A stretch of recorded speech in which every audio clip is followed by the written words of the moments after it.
Merci pour cette présentation et puis merci de me permettre de parler et donc de rendre compte de ce travail donc, qui date déjà un petit peu et qui porte donc plus sur la représentation donc littéraire de l'animal, mais sur sa représentation en poésie, proprement en poésie.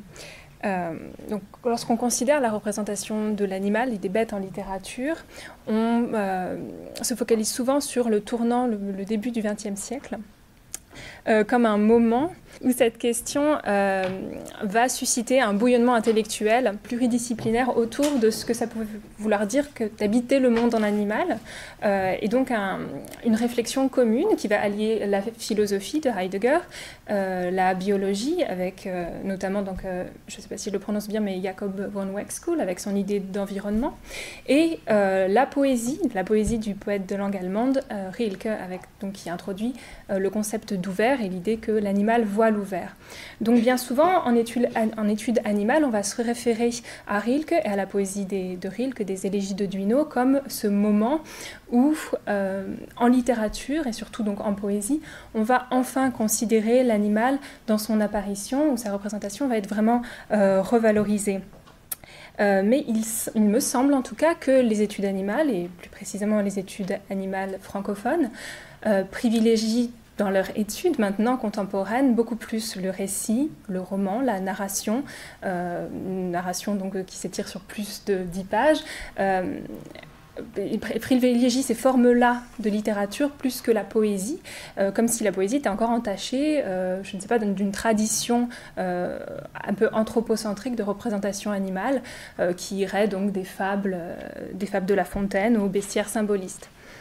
Et ce que je voudrais faire aujourd'hui, c'est rappeler que la poésie, au XXe siècle, a pu proposer une autre interprétation des bêtes, une autre représentation de l'apparition des bêtes dans le texte, qui prête plus d'attention à la singularité de leurs existences, de leurs apparences, sans porter de préjugés sur celles qui seraient représentables ou non représentables, dignes ou non d'intégrer le poème et de faire image.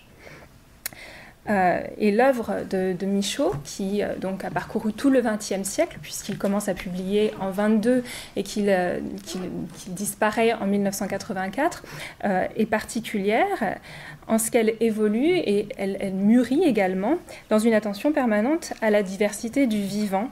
Et il me semble qu'elle annonce aussi beaucoup des pensées qui vont foisonner au cours du XXe siècle, tout premièrement, donc il est en dialogue, même si c'est un dialogue lointain, avec la biologie d'Adolphe Portman, telle qu'elle a été aussi réemployée par Merleau-Ponty, et plus tard qu'il annonce également tout ce concept du devenir animal, du devenir autre chez Deleuze. Donc il annonce ça de loin, parce qu'il n'est pas en dialogue direct, concret, avec ses penseurs. Et plus particulièrement, si on se place dans la perspective de l'auteur lui-même, sa poésie introduit un dialogue entre la libération de soi, l'affirmation d'une singularité qui est irréductible aux normes sociales, au discours d'autrui, aux conventions du langage, et la valorisation de la liberté et de la subjectivité des bêtes. Et des bêtes, donc c'est une expression consacrée maintenant de tout poil. Il ne porte pas seulement son attention sur le chien, le cheval, ces animaux nobles de la littérature, mais aussi beaucoup.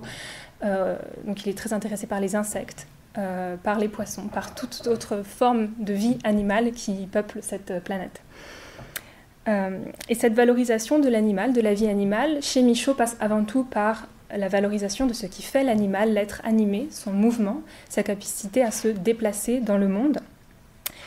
Et ça a beaucoup intéressé Michaud parce qu'il a toujours entretenu une haine des catégorisations de toutes sortes et qu'il s'est efforcé de détruire tout ce qu'il appelait l'odieux compartimentage du monde, donc c'est-à-dire la distinction entre les espèces, mais également le compartimentage dans une identité humaine, physique.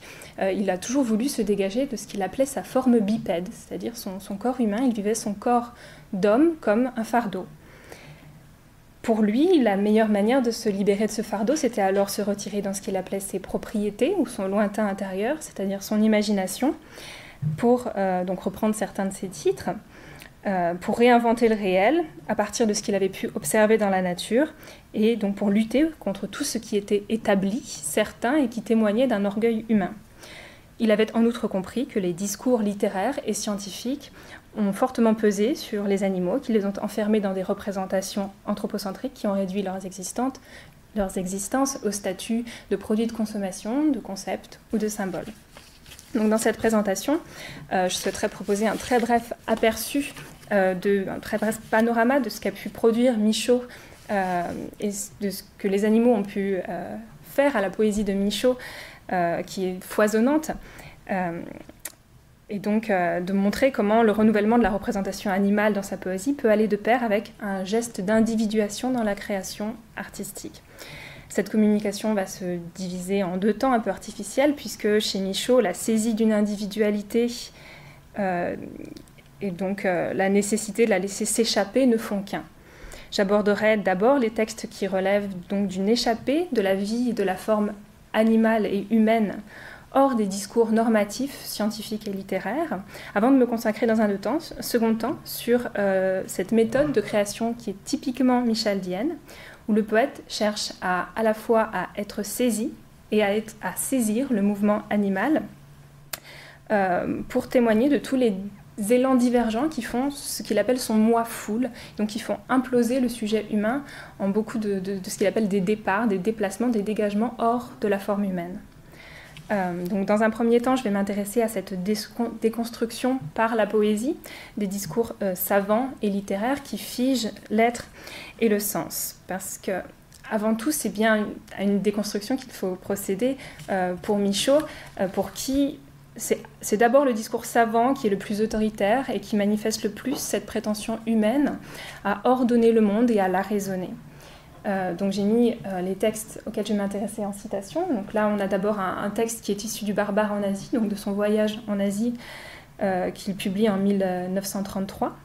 Ici, il se moque d'abord de cette manie qu'ont les Indiens, dans leur histoire naturelle, à faire des listes et à tout répertorier, à prétendre ranger tous les mouvements animaux au sein d'une nomenclature que la langue actualiserait en fait. Donc je le cite. Son histoire naturelle, qui ne contient que peu de bonnes observations, ne laisse pas d'énumérer 18 manières de voler, 17 de tomber, 11 de remonter, 14 de courir et 53 de ramper. 18 manières verbales de voler naturellement, sans un croquis, sans un détail, mais 18 et pas 19, 18. Et la question de voler a reçu tout apaisement.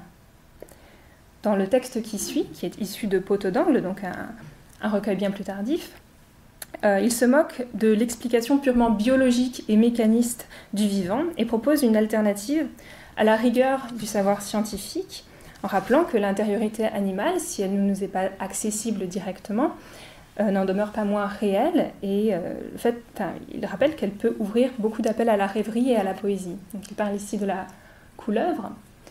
La couleuvre qui s'enroule autour d'une souris, ce n'est pas pour jouer.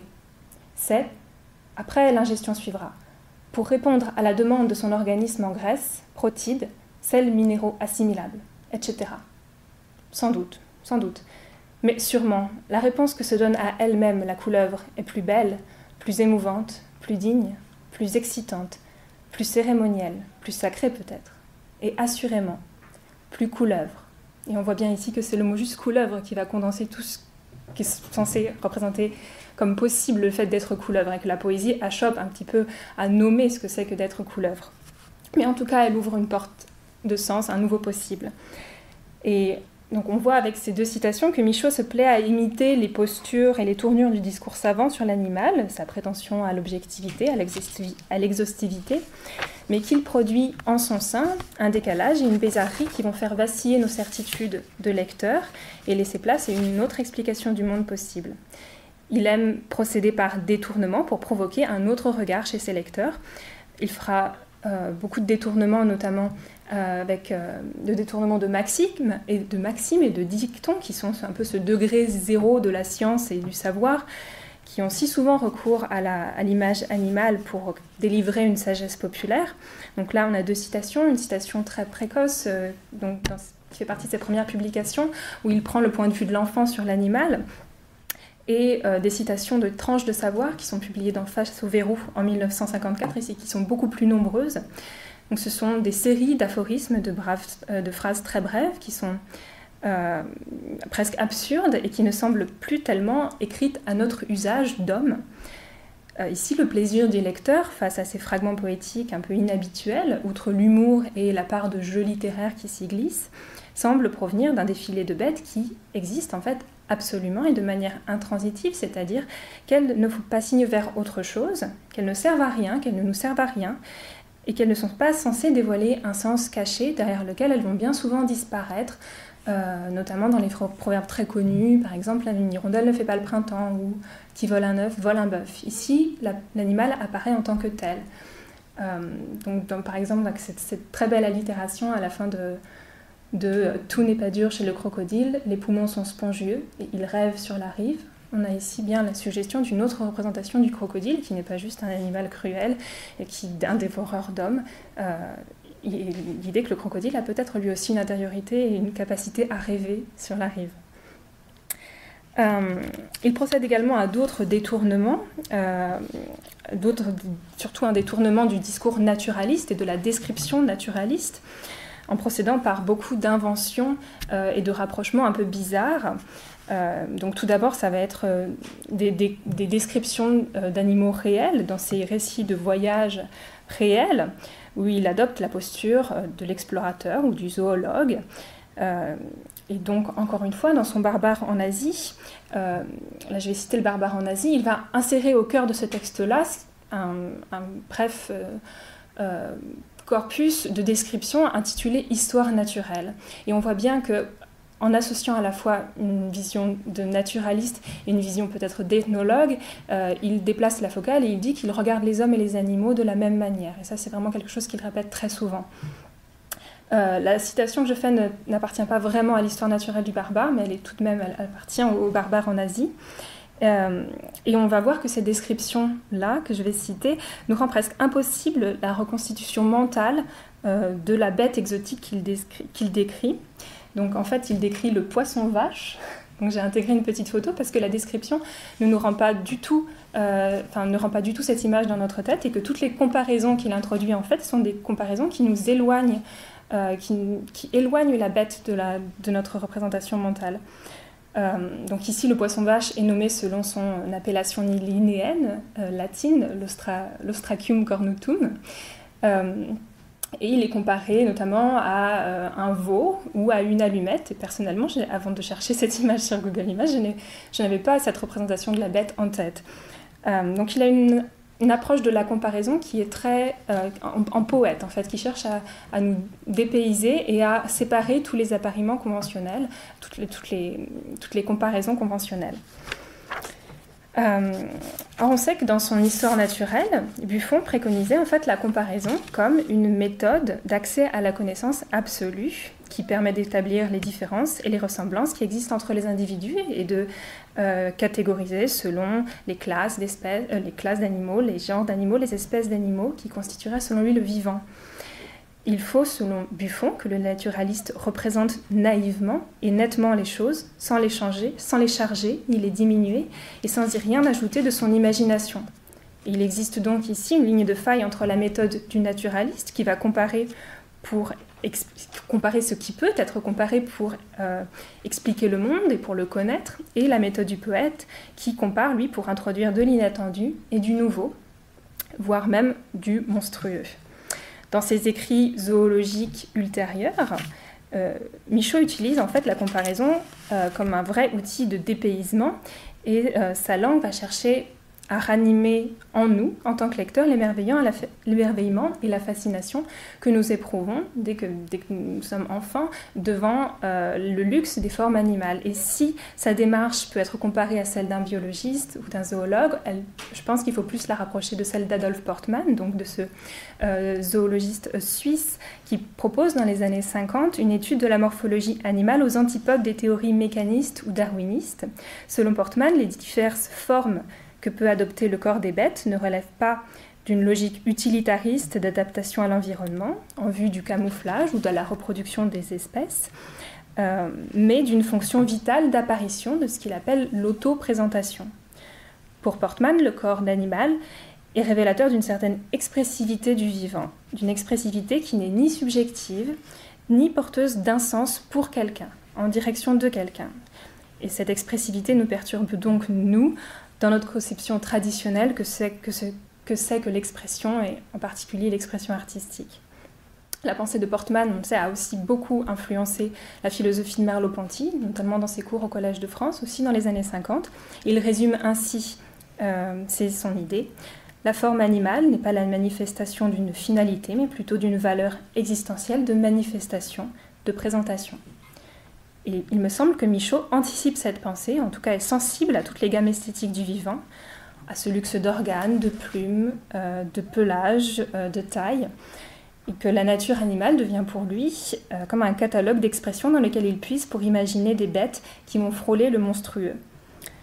Donc dans une section qui est intitulée « Notes de zoologie », dans le recueil « La nuit remue », il va ainsi à nouveau détourner le discours naturaliste en inventant toute une foule de bêtes, une foule de noms, une foule de cris animaux, une foule de petites descriptions en fait comme ça complètement désordonnées et pas du tout hiérarchisées, qui détruisent un peu la rhétorique scientifique et qui en tout cas submergent le poème, qui ne distribue pas non plus de sens pour le lecteur. Il s'agit juste de regarder ces formes, de les imaginer, de les laisser vivre et de les laisser s'échapper. Et donc dans cette bousculade universelle des bêtes, comme il le dit, il me semble que la cavalcade des animaux imaginaires et celle des mots ne font plus qu'un, puisqu'à peine apparues, ces espèces s'échappent pour ne plus jamais revenir sous sa plume, à part peut-être la parpue qui est citée et la darolette ici qu'il va décrire, s'amuser à décrire par ailleurs. Donc, ça, c'était toutes les formes d'échapper donc de l'animal et d'échapper hors du discours scientifique, surtout en faveur des bêtes. Mais Michaud va aussi chercher à s'échapper grâce aux bêtes, hors d'un corps unique, d'un corps humain unique. Il travaille beaucoup l'hybridation des corps, il entremêle l'animé et l'inanimé, et les règne entre eux, et c'est quelque chose qui va devenir le sujet de nombreux récits de métamorphose, ou de récits où le statut du narrateur est assez complexe, on ne sait pas si c'est un homme ou un animal, ou en tout cas il va peut-être se transformer en animal au cours du récit. Donc c'est une manière de s'échapper hors du corps de l'homme, de se démultiplier dans d'autres existences qui ne s'immobilisent jamais dans une forme établie. Aucune des métamorphoses de Michaud ne s'immobilise. On ne termine jamais en cafard, on ne termine jamais en âne. On continue à se transformer. Donc on pourrait citer le très célèbre « Encore des changements » qui est très souvent cité dans ce cadre-là de la métamorphose. Mais comme tu le rappelais tout à l'heure, il y a aussi cette idée que dans des états de semi-conscience comme le réveil ou la fièvre, Michaud va aimer inventer des animaux et peut-être vouloir se transformer dans ces bêtes-là. Donc il invente beaucoup de ce qu'il appelle des animaux fantastiques dans ces moments de fièvre ou de réveil. Et donc c'est quelque chose que je ne vais pas avoir le temps de lire là, mais il aime se figurer dans d'autres corps. Et en fait, il existe chez lui le rêve d'un corps un peu ectoplasmique qui prendrait forme selon les envies du sujet et qui pourrait prendre autant de formes animales qu'il le plaît. Il dit qu'il a des envies de membres et donc des envies certainement aussi d'ailes. Il y a cette citation-là du portrait d'Aimé Deuxem où il invente en fait un peuple qui pourrait prendre toutes les formes qui lui plaisent. Et le texte se finit avec cette transformation en aile. Ce n'est même plus un organisme, la forme d'un organisme qu'ils prennent, mais la forme de ce membre moteur qui va permettre de s'échapper dans le ciel. Donc, je vous laisse le lire brièvement. Donc on peut lire dans ces nombreux récits d'hybridation un idéal d'expressivité corporelle où les formes diverses adoptées par l'enveloppe charnelle reflètent les mouvements de l'âme et où la morphologie est présentée comme un moyen d'individuation. C'est à partir de ce constat que nous voudrions développer donc le deuxième temps très brièvement de cette intervention afin de comprendre comment Michaud, grâce à son observation méticuleuse des vies animales et de cette écriture contre les conventions, les normes humaines, va proposer une manière de s'individuer. Donc dans ses rêves éveillés, Michaud voudrait se laisser traverser par des devenirs animaux, par l'échappée des bêtes, afin de s'échapper lui-même hors de sa forme humaine, mais cette passivité rêveuse, donc du rêve, de l'imagination, va se muer en réel projet poétique à partir des années 50. Il va d'abord Par exemple, ici, avec ce poème très célèbre qui s'appelle « L'oiseau qui s'efface, tenté par la poésie de suivre la bête », en la laissant s'échapper. Donc c'est un poème qui est fait de dialogue entre l'apparition et la disparition, donc proprement un poème sur le vol de l'oiseau, et qui ne va pas qui essaye de suivre par la parole l'envol, sans figer cette apparition-là animale dans un récit ou dans un sens global humain. Encore une fois, j'aurais pas le temps de la lire, mais je vous laisse apprécier le rythme, en tout cas mentalement, de ce poème-là, qui rythme un peu aussi le vol, j'ai l'impression. Et donc finalement, à la fin de sa carrière, donc là ça commence dans les années 50 et ça sera plus tard avec Saisir, le recueil Saisir dans les années 1979, il va créer des recueils où il allie le dessin et la poésie en suggérant que ces dessins et ces tâches qu'il va dessiner, donc là c'est des mises en scène de ces recueils-là que je vous ai proposé, que des devenirs animaux en fait, ou des mouvements animaux traversent son corps et se prolongent dans la tâche, dans le signe qu'il dessine sur la page, et que ces tâches-là seraient pour lui comme un langage en fait. Il rêve d'un nouvel langage idéographique. Et on voit que beaucoup de formes, donc ça c'était des signes tirés de mouvements, qui est publié en 1950 je crois, et plus tard dans Saisir il va revenir beaucoup à la figuration et à cette idée qu'en adoptant ce geste-là de la saisie des insectes, avec donc des insectes qui ont tellement de membres qu'ils peuvent saisir beaucoup de choses dans leurs pattes, il va pouvoir peut-être mieux saisir le vivant et mieux saisir tous ces devenirs animaux qu'il traverse et qui lui permettent une forme de libération. Voilà, je vais terminer là parce que je pense que j'ai dépassé. Et donc la question surtout qui reste après ce bref parcours, c'est l'idée de savoir est-ce que la poésie peut dire l'animal sans l'emprisonner, en tout cas la littérature en sens plus large, sans l'emprisonner dans un symbolisme, dans des images, dans une valorisation particulière. Est-ce qu'elle doit se terminer comme à la fin de la vie de Michaud, dans des simples signes, du dessin, de la suggestion vraiment sans théorisation, sans représentation par le langage verbal? Comment est-ce qu'on dit l'animal en poésie? Est-ce qu'on doit passer par la narration ou pas? Donc c'est beaucoup de questions qui sont ouvertes en fait et qui motivent la création et l'expérimentation. Voilà. Merci.